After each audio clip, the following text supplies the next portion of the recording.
আমার অল্প কথায় সকলকে স্বাগত। আজ 18ই জুন। এই যে কেকের সামনে যে মেয়েটি দেখতে পাচ্ছেন ওটি হচ্ছে আমি। আমারই ওই দিন জন্মদিন ছিল। আর আগের দিন সন্ধ্যাবেলার এটা ভিডিও নিয়েছিলাম। এর দিন বাবা অফিস থেকে ফিরছিল আর আমার জন্য কেকটা নিয়ে এসেছিল। আমি তো খুব আনন্দ পেয়েছি কেকটা দেখে। তো এরপরেও অনেক সারপ্রাইজ ছিল, সেগুলো আস্তে আস্তে দেখতে পাবেন। আর ওই দিন না আমি সকাল সকালই কেকটা কেটে নিয়েছিলাম। যদিও আমার 18 জুন 12টার সময় কেক কাটার কথা ছিল, কিন্তু কারেন্ট না থাকাতে আর খুব গরম ছিল, মানে প্রচণ্ড রকম গরম ছিল, তো থাকা যাচ্ছিল না। তো সকাল সকালে আমি কেকটা কেটে নিয়েছিলাম।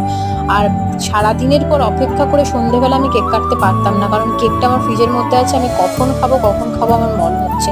তার জন্য সকালেই ওকে কেটে টেটে নিয়েছি, কারণ আমি আর ওয়েট করতে পারবো না খাওয়ার জন্য। আর মা ওই দিন ছিল না, একটু দরকারি মাকে বাইরে যেতে হয়েছিল, তো মা ভিডিও কলেই ছিল আমাদের সাথে। খুব মনটা খারাপ লাগছিল। মা থাকলে একদম সমস্ত কিছু পরিপূর্ণ থাকে। তো এই যে আমাদের তিনজনের একটা অনেকদিন আগের ছবি, তো ওটাই দিয়ে দিচ্ছিলাম।